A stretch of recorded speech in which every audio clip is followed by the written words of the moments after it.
All right, guys. Well, welcome to this live interview with our new friend Doug White. I'll do an intro of him in a moment. You know, we're experimenting with this kind of new format where I don't know about you guys, but I love listening to podcasts, and I always wish like I could just be there to watch, even just to watch it being recorded. I'm a big fan of. I listen to Smart Lists all the time. I listen to Armchair Expert with Dax Shepard. I listen to all kinds of different random things. I always wish I could be in the room. So for those who are joining live, welcome. We're glad you're here. Feel free to chat in the box any questions you have as we go through this conversation with Doug. And for those who are listening on the podcast or watching on YouTube, just know you can join us live as well. Just go over to NoSundayScaries.club and you can sign up and join us live and ask any questions you want from all of our awesome guests. This whole club was kind of born from the idea that on Sunday nights, and for some people on most nights of the week, as the sun starts to set, different emotions can start arriving in our bodies around how the next day is going to feel, or feelings about, am I excited about what I'm about to do for the next 5 days or what have you. And so the goal was just to insert an interesting and fascinating and inspirational person into a Sunday night, a routine, if you will. And just see what would happen if we kind of break that synapse in our brain, break that thought process, and go to bed feeling inspired and connected, and to not only a community of people watching and listening, but also to the guest that was here. So thanks for taking the time to listen. We're so glad you're with us. And tonight, we have an amazing guest, Doug White. He's a coach, he's an entrepreneur. And we're gonna kind of unpack all different parts of his life and what he's working on now, a new app. And he's that's some nervous laughter, I think, maybe. But actually, no, I like the unpack. We're gonna unpack. We're gonna unpack. I was connected to Doug through actually my personal coach, Gina Mousen, connected with Doug through some of their Abraham Hicks work and law of attraction work. And in fact, if you Google it's fun.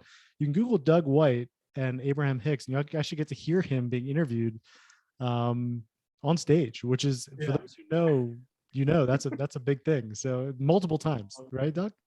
Well, yeah, it's like at least 24, I think. That's crazy. So we're gonna talk about that. So you rose to the highest ranks of coaching in the professional space in the Major League Baseball as a pitching coach. Are now working on a new app called Soul Centered, which is an emotional awareness app. So what I want to do, we're gonna bridge the gap between all those two things. But I want to start, Doug. But first of all, thanking you for taking the time on your Sunday evening to join us. I know you're going to go surfing as soon as we're off, we're all jealous. But maybe you could start by just giving us a sense of where you grew up, and maybe some of the conversations you grew up around, so we can start to understand how you got to where you are today. Yeah. Okay. So I was born in Woodland Hills in California. So basically LA area, Woodland Hills and Agoura Hills. I lived there till I was 10 years old. And when I was 10, my parents moved me to Sedona, Arizona. Okay. So I was in Sedona for, the teenage years, basically, right? And then I got into college, and then it went off and all over the place from there, because I went to many different schools before I ended up graduating, right? Yeah. But my deal is, like, I had two parents, just like any parent, they're doing the best they can, right? But they really wanted me to not be a victim to what's going on in life, right? They wanted me to be responsible, accountable. And then there's some of that, because my dad, was in the military. So there's some of that in there, and there's the discipline, and there's the regimen, and my mom's an artist. So then there's all sorts of different stuff going there, And so it was when I was 18 years old, my parents just said, each one of us, I have two older sisters, you have to go to Life Spring Training. That's what it was called at the time. I think it's called Landmark now. Mm-hmm. But when we were 18, okay, every one of us, you got to go to Life Spring Training. You got to go to the basic, and you got to go to the advanced. After that, you do what you want, but you don't have a choice. This is what you're doing.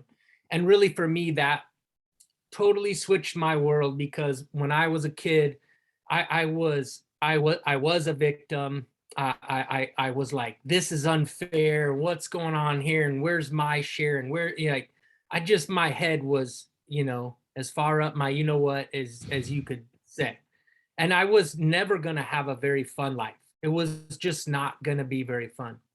And when I was not, so I did that. And then when I was finished with that, I was like, man, I want to know a lot more about life and what's really going on.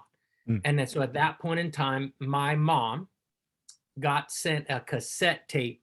My grandma, who's no longer with us, my grandma sent my mom a cassette tape and said, "Here, you listen to this.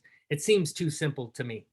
And so she stopped listening to it. And this was Abraham Hicks, right? So my Gotcha. mom starts listening to it. I didn't know it. My mom starts listening to it, and like 3 months later, she's like, "Hey, Dougie, you want to go to a you want to go to a workshop with me in Phoenix?" Because I was living, somewhere in Flagstaff, I think, at that time. I'm like, "Sure, no problem." So I go down there. It's me and my mom. I think one of my sisters was with me too. We get there. We get all set up. I didn't know what was going on. I didn't listen to it. I don't know any of the information. Nothing. My mom goes, "All right, here we go." So Jerry comes up, and when Jerry was here, he always did his shtick, right? It's a comedy deal. He loosens everybody up. He did the same shtick every time for years, and you laughed every time you saw his deal. It was really cute. It was cool. And so here comes Esther, and Esther always says, "Hello, goodbye. I'm going to go get Abraham." So she's sitting there on the stage or standing on stage, and all of a sudden her head starts to like turn a little bit. I'm like, what? Mom, what did you? She just, "Son, just relax. Just listen, just watch." I'm like, "Okay. All right." So, Abe comes out, starts talking or whatever. I'm like, "Oh, well, this is interesting. This feels pretty good." And then someone went up to the stage and asked a question. And I was like, "Ooh, I think I get what's going on here. This is kind of cool." And I was like, "Ooh, hey, Mom, I want to know about this." So I told my question to my mom. The next person went in the chair, asked my question. Wow. Then my mom goes, "Well, shoot, I want to know about this." And the next person who got up asked her question. And we both looked at each other and we're like, there might be something to this here. We might want to pay attention. And I was 19 at the time. You know what I mean? I'm 44 now. Okay. And so ever since, that's it. That's been my mentor, coach, teacher, 25 years.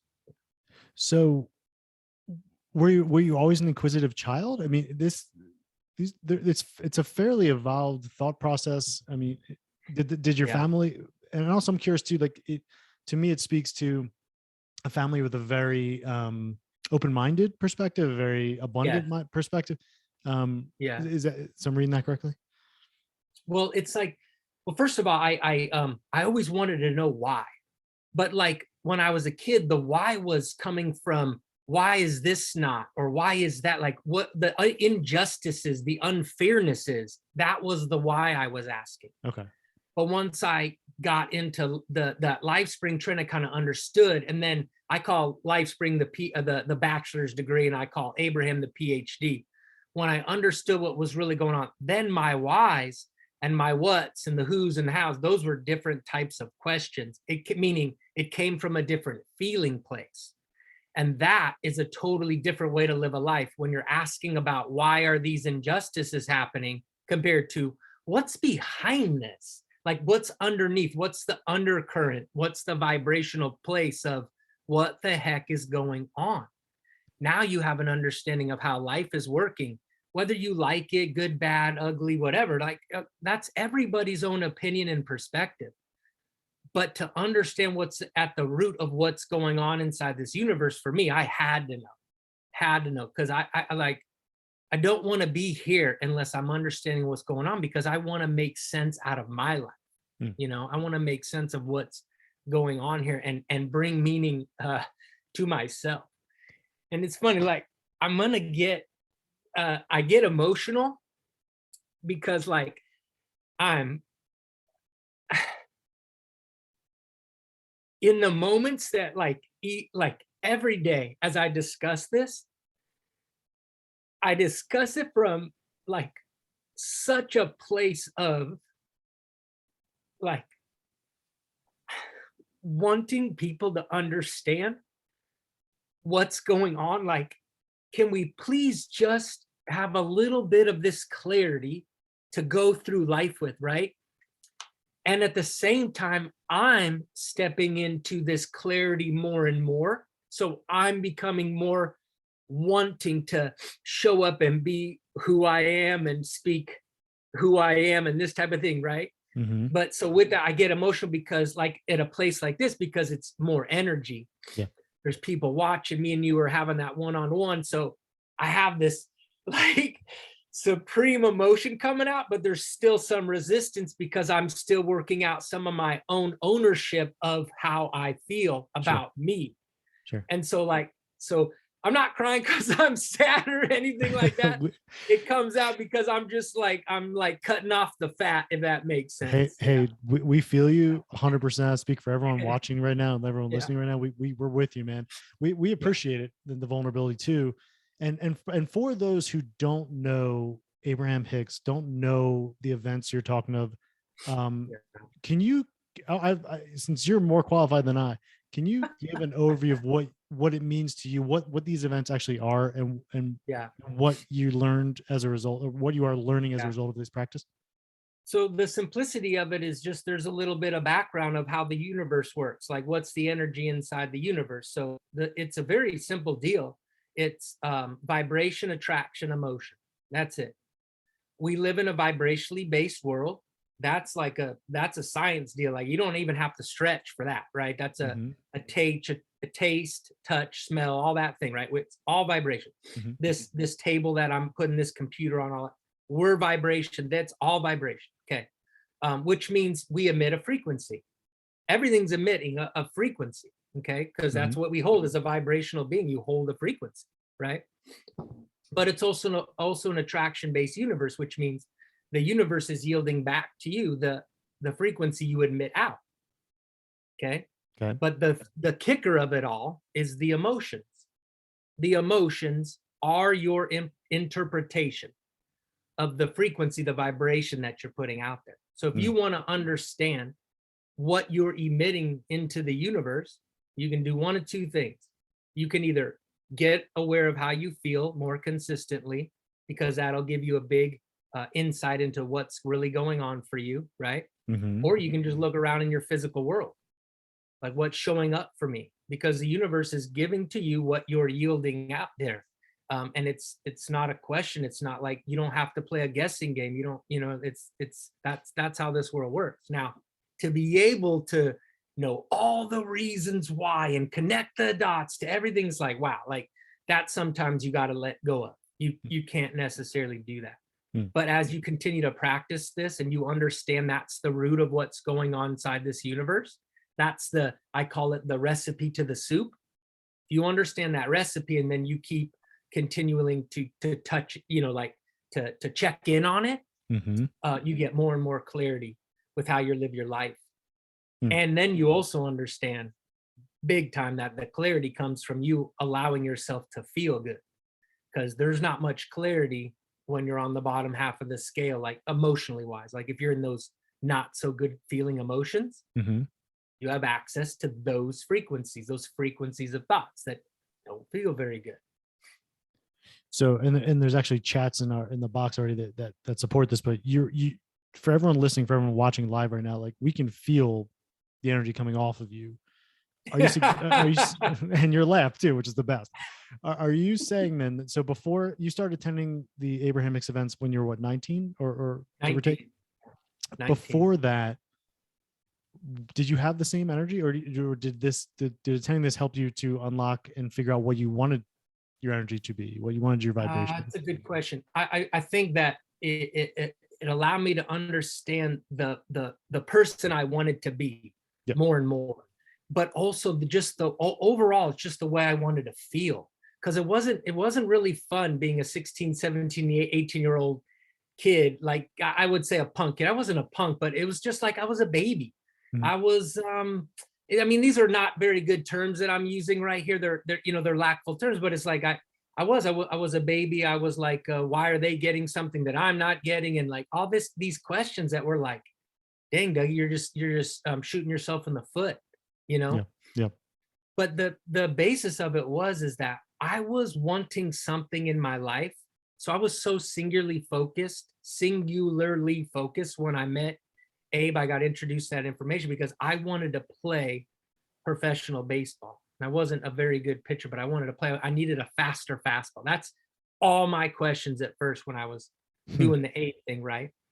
But then, so that didn't really work out for me. I wasn't able to get a hold of that. And I started coaching in professional baseball. So literally I had like year after year of this struggle of like, I want to play in a professional organization. And as far as I got was an indie ball, played 14 innings of indie ball, right? And 6 months after I'm done playing, 6 months after I get a job in a professional organization. And I'm just like, what? How's we gotta pause right there. So you had this dream of playing professional sports, Yeah. doesn't work out. All right, Yeah. but now I'm going to be a coach at the highest possible level. Well, How's that I'm work? going to be a coach in a professional organization, meaning affiliated ball, Okay. which yes, it's the highest level in meaning like there's many levels inside of the organization. So I Right. wasn't at that point. I was at the lowest level coaching inside of an organization. But yes, like for me, I couldn't believe I was putting on. I was with the Montreal Expos. That was my first job. And I couldn't believe when I saw the jersey for the first time. I was like, put that on my back. I don't think I'll ever take this thing off. You know, I'm taking pictures. I'm sending it to my pops. You know what I mean? I was like, it was crazy. And I was a Gulf Coast League pitching coach, which is the worst place that you could be in professional baseball. You know, like it'd be better to be in the Dominican, and that's even a lower level than the GCL. So it's super interesting. So, but I love the Expos logo was like my favorite growing up. It was like everyone wanted those hats. So, what impact did your work with Abraham have on your coaching style and philosophy? Yeah, so it's interesting because at first, I wasn't very good at being me, meaning like I knew what I wanted to be. I knew how I wanted to relate to the players and communicate to players. But when we got into the moments, I was like, who am I right now? What is coming out of my mouth? Why am I talking to this person this way? There's no way I'm going to be able to build a relationship of any kind with the words that are coming out of my mouth right now, right? So it took me a little bit of a while to catch up to that, you know.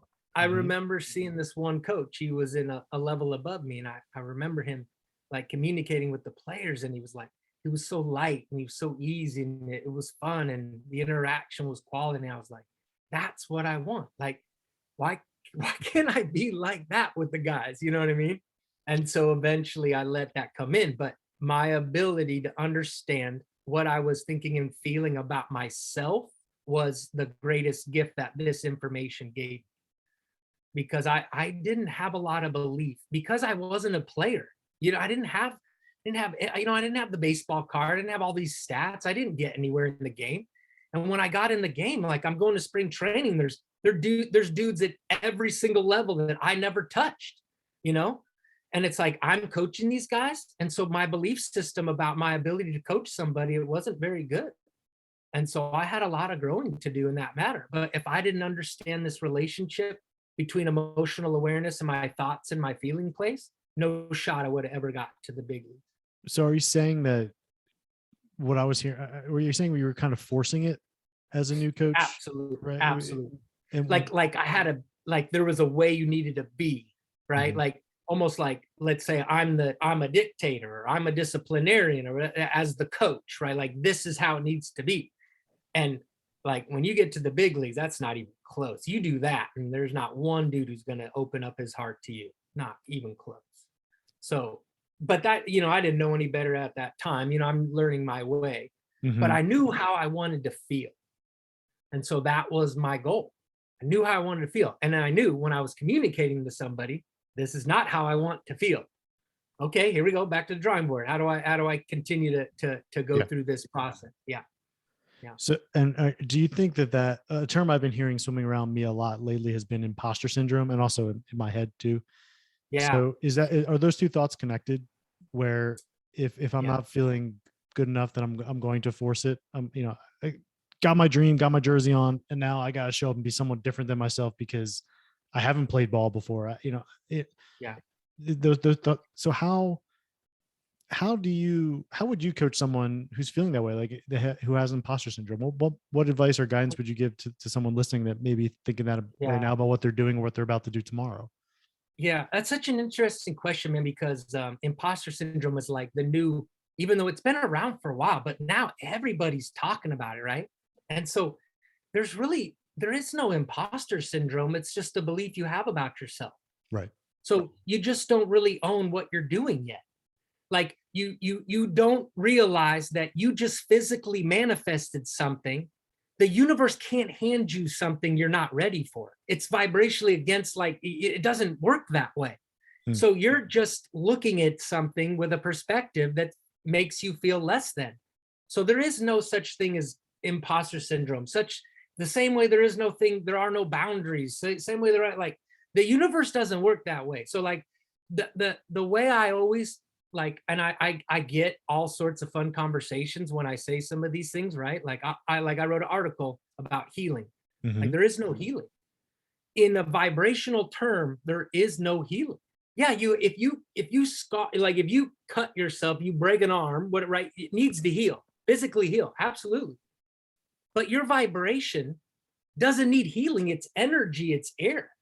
You're just choosing to tune into that feeling place. So then you have to choose or find a way to tune into another feeling place. And it's as simple and complex as you want to make that a relationship. And so Mm. again, like imposter syndrome, it's super interesting because again, everybody loves to label shit inside of our world. I get it, and I don't want to push against it, but I am totally judging it right now. I don't like, you know what I mean? I don't like certain labels because again, it makes it tougher for an individual to shift moods, shift vibration, shift energy, process an emotion. Right. If they're stuck in a label that somebody identified for them and then put it on their chest, and now they're walking around with blockage, boundary, I gotta heal. It's like, man, it's a tough road to hoe that way. Yeah. It's just not a productive thought, right? Like, That's y- it. I That's mean, it. It's just not a you're productive standing thought. there with your jersey on. You're there. You've made it. There's not. Right. It's not a productive thought to wonder if I should be here. You literally are, right? That's what. At the It's end of the like, day, well, right? what are you gonna do now? You gonna take the jersey off and walk away? Right. You might want to choose another choice right now. And it's So totally, you said that perfectly. it was so interesting that the time, the universe. It's so interesting the timing of this because Mike, we were interviewing Zach Gallen 2 weeks ago. Pitching, in the majors, and was talking about his kind of mindset before going and pitching. He's like, well, I just know that all my training and all the work I did over my career and this week specifically preparing for this start, I'm good. There's no Yeah. need to be wary. I'm going to tune everything out. I'm good. Yeah. Um, when what was the day to day like in that role for you, and how much of your guidance with like, coaching with your clients, these pitchers, Yeah. related to mindset versus like the actual mechanics of doing the job Yeah. and their bodies? Yeah. So that's super interesting because, like, for me, especially if you're a first year coach, because I was with the Angels for a year, right? So I had to come in and like I was asked to like redo a system. Like that whole organization was hurting, right? Yeah. And so I was asked to do all these things, and like I just had to create relationships first. Like these guys are making millions of dollars. Here's this kid, Doug White, coming through the door, asking I might be asking them to do things that they've never heard of because the organization wasn't up on analytics. They Mm. didn't understand pitch attributes. They didn't understand pitch shapes. They didn't understand locations. They didn't understand, you know what I mean? Like on and Mm-hmm. on we go, right? Mm-hmm. So here's this fair weathered kid coming in and go, hey, here we go. All right. We're going to throw your fastball up here. And you see the shape of this? Well, it's not so good. So we're going to do, it was like, oh my God, it was craziness. So pure craziness at times, right? Yeah. But so really, you just have to read the room. Like there were some dudes on there that played in the big leagues for 12 years, right? I'm not going to go try to recreate the wheel with that guy, right? Mm-hmm. But I'm going to hope that I can chill out enough to where we can create some sort of a nice little relationship each day where maybe I'll earn enough trust where that guy, if he didn't have as good enough outing as he wanted to, or a couple bad outings in a row, he might say something to me that would open up the door for communication instead of me trying to break down the door, which is never going to work with a veteran, right? Mm-hmm. As opposed to a younger guy who's just in the big leagues. And it's like, okay, I just created a system with the Houston Astros. Like that was my job. I created the pitching system, development system for the Astros. So let me just walk you through some things to show you how we can create some better, we can make you better quickly, right? Doesn't mean you're not going to go compete with what you got and so on and so forth, but man, there's some things that we could do with you right now. And so that's just reading the room.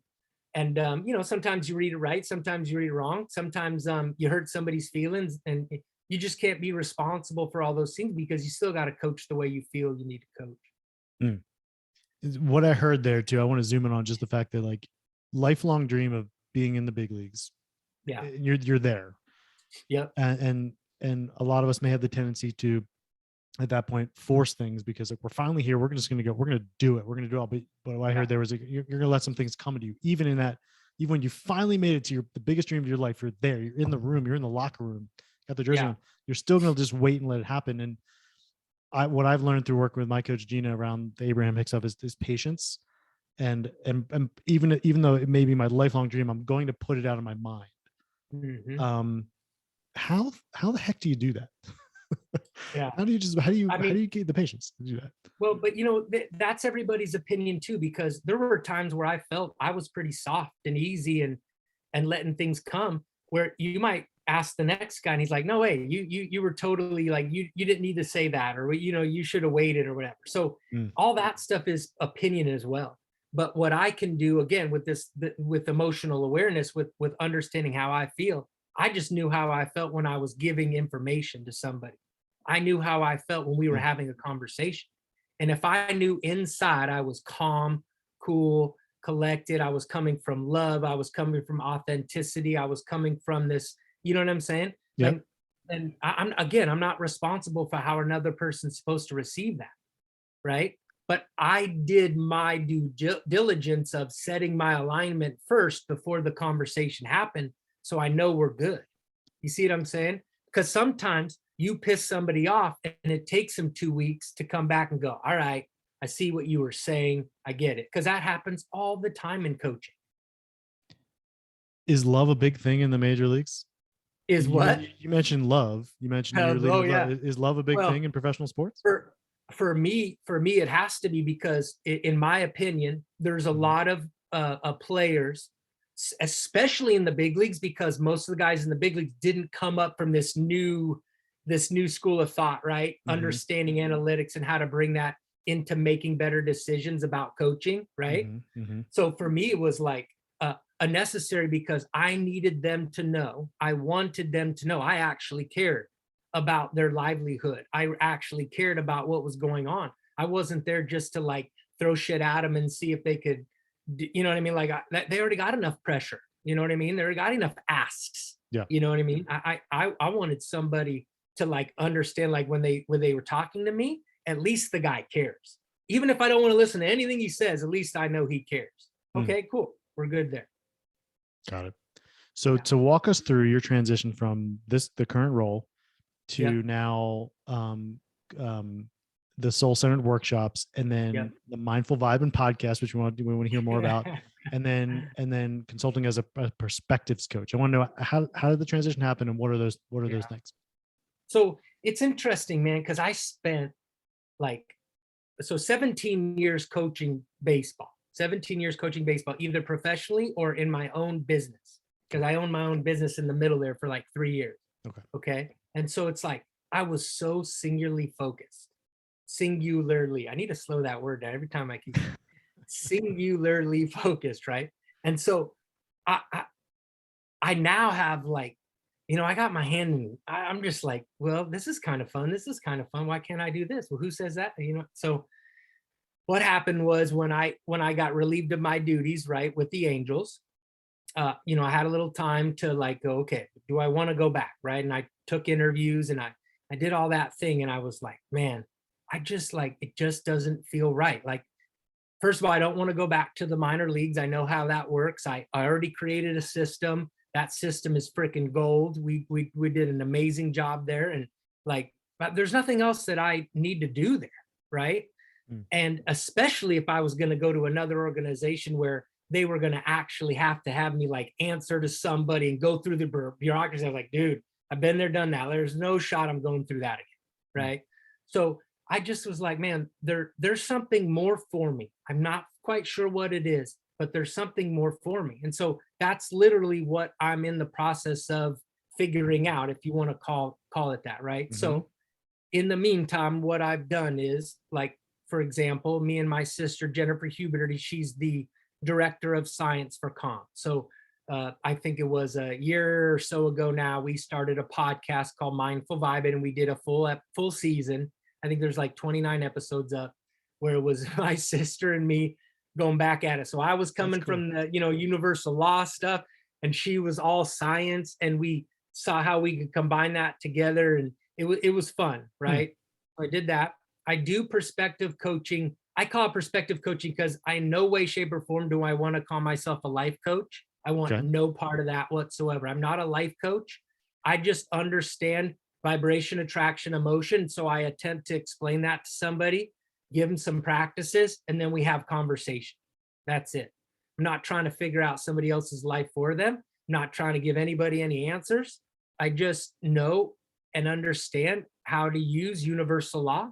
And so we have conversations around that. So if someone is speaking and feeling a certain way, I might help them with the snag, right? The loop that they're in, the trance that they're currently in.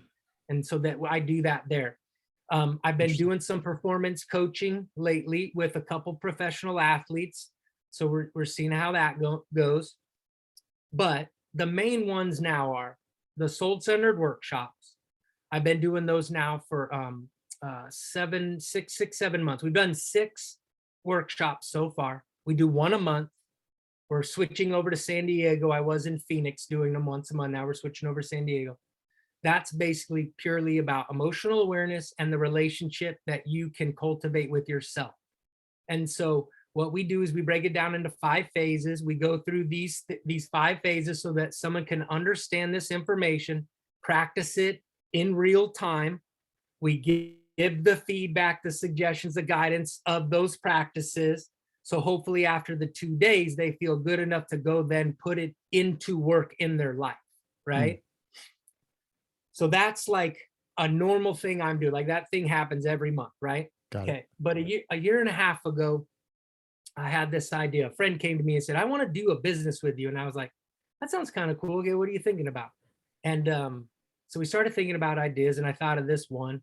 And then I was like, but I don't think I want to do the business with you, because I love you, but I don't think we're going to work very well together. So, and she's like, yeah, no problem at all. You take it and you run with it. We're good. So the idea is it's a emotional awareness app, right? So the gist of it is there's emotional awareness education with modalities, tools to help shift or sustain a mood, and then routines behind it to build it. So like if you want to create behavior change, right? The science word is behavior change in life, right? Then you have an app here to help you with the routines, morning, noon, and night, work-wise. And then we build a community through that. We have a website through that, like all these things. The way the world is working right now with these apps, with mental health, there's not a lot of apps out there, if any, that actually tie in emotional awareness as the root to why you're using the app. The apps are more about the tool. So a tool is meditation, a tool is breath work, a tool, right? But you want to know the decision behind why you're choosing what you're choosing. Like, why am I even on this app right now choosing meditation? And so that there's something there to that. And I feel strongly that in this world, there has to be more and more information. Like, I don't know if you heard of Gabor Mate. Gabor Mate, big time dude, right? Like he's amazing because he's working with trauma, like serious trauma, and it's all about emotional experience. So and that's a medical doctor, 20 years plus of being a medical doctor, and his main deal is what's the emotional experience? Because once you've created it in a physical experience, it's done. You can't go back and undo that. So you're going to have to figure out how to relate to or have a relationship with the emotion of the experience. That shifts who you now are. If you stay where you are in the emotion of the experience, remember like what we talked about earlier, the universe keeps yielding those experiences to you in your life. And so you stay there and you don't know why. Why are these things continually happening to me? And really what's going on is those are for you. Those are giving you a whole lot of benefit. They're giving you a whole lot of wisdom and discovery and remembrance. But we don't see it that way because we don't have this information out in the world, like in schools. Like nobody knows about emotional awareness in a school. Like like when you go to classes, do you go to emotional awareness class?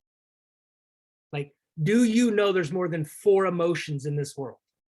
Like happy, sad, anger, fear, right? Like everybody uses anxiety, depression, and fear. It's like, holy shit, like there's so much more to feel out there in this world. Like, wouldn't you want to tap into like the amazingness that you can create and feel in this world? And so it's like, man, we got to find a way. And so I just feel like if I can get a backing, right? If I can get somebody who gets it, who's passionate about it, it's a bar none. Like that thing will take off. We'll spread it throughout the world, and then we'll all have a great time. Whoever wants to be a part of it, you know? Yeah. Go ahead, Mike. Hey, Doug, Go. I'm so glad that you brought up Dr. Mate. I saw him Nice. speak here in Philadelphia a few years ago.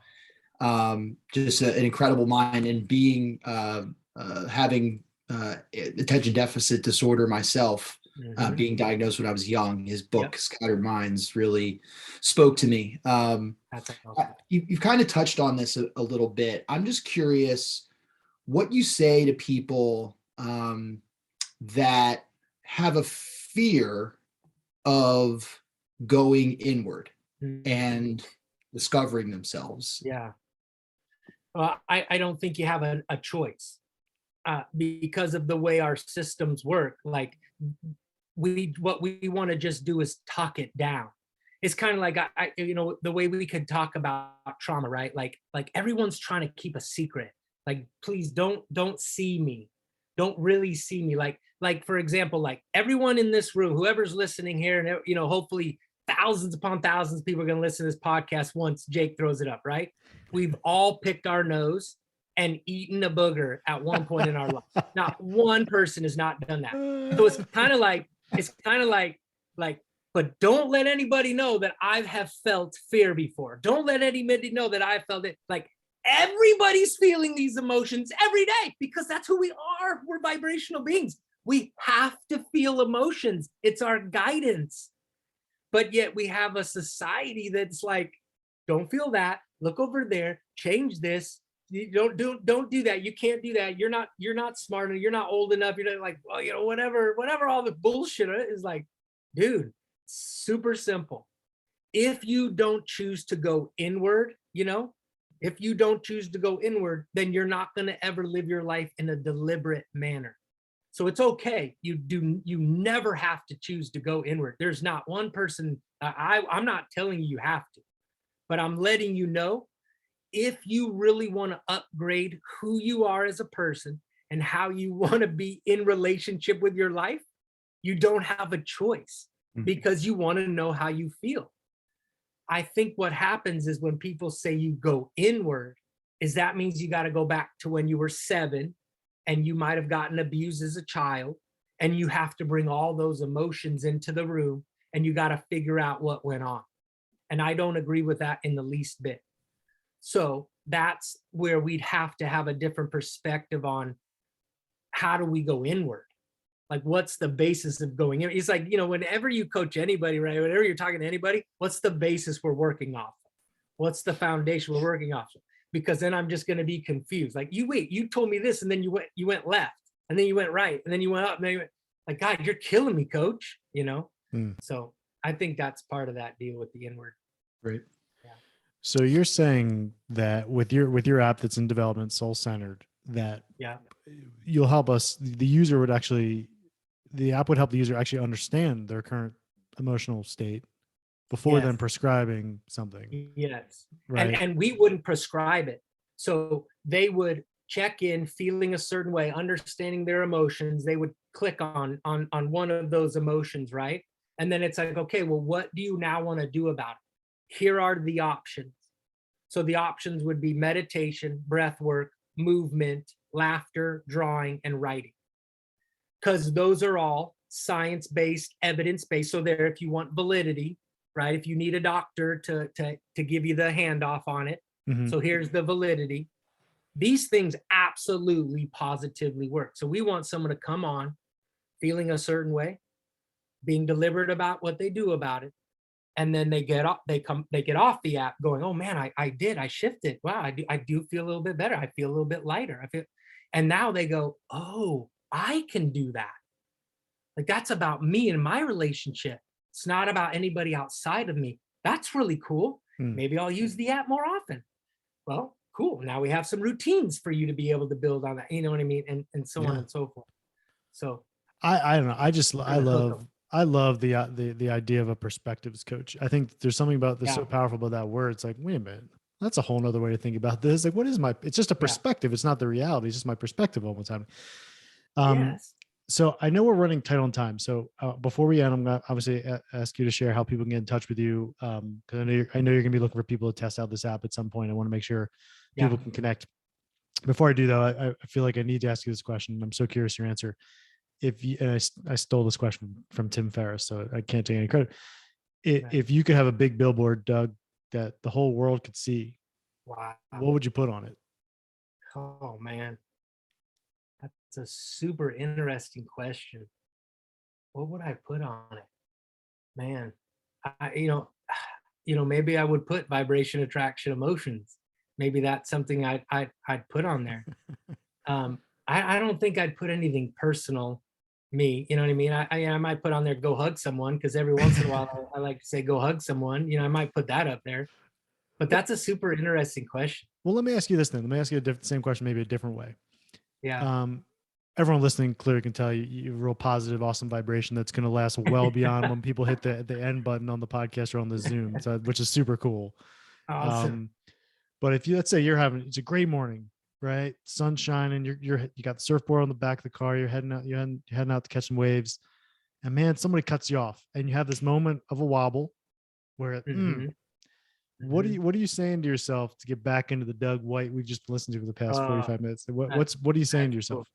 What are you thinking? I mean, really, at that point, I'm saying, hey, I hope that person, is needing to get somewhere and on a quicker timeline than I am, and I'm sure that's what's going on, and I hope they figure out whatever it is that they're speeding to get done, and I'm looking forward to getting in the surf, and I'm gonna wash whatever resistance came to me away when I jump in the ocean and start paddling for that first wave. Love it. Well, this is like you embody the No Sunday Scaries Club vibe that we're going for. Like, this is it, man. This is the pattern interrupt we all needed. Yeah, if you're that's sinking into the couch and you're listening to this, it's impossible to walk away from this not being. We're gonna ball up that laugh and just sell it. But so many great takeaways. Like I said, for those that caught this late, go just Google Doug White, Abraham Hicks, and check out some of his early Oh work. man, but they're super old, man. People got to understand they're so old, and they're like, they're hilarious. It's great. But at one point, like Abe is like the saga, and I'm like, saga? This is a saga? That doesn't sound very uplifting. I'm like, I'm in a saga. Hey. Oh man, it was hilarious. Yeah. Thank you. Thanks for spending your time with us, Doug. We really appreciate it. How can people get in touch with you and get in your world? Yeah. So like at Douglas Bryant White on the Instagram, because it's public, so you could Douglas DM me Bryant there. White. At Okay. Douglas Bryant White. It's BRYANT. That's Cool. probably the easiest way. Cool. And yeah. Awesome. Plus, I could use more followers, man. My follower game is low. Let's do it. I haven't even hit a grand yet. Can I at least get a grand? Like I'm begging the universe for a grand, Why are you thinking about things you don't have, Doug? I mean, well, I know, but that's why I don't have a grand, because I'm worried about a grand. I know. Shut it off. But the day it happens, Jake, I'm coming back on this show and we're going to celebrate 1,000. That's right.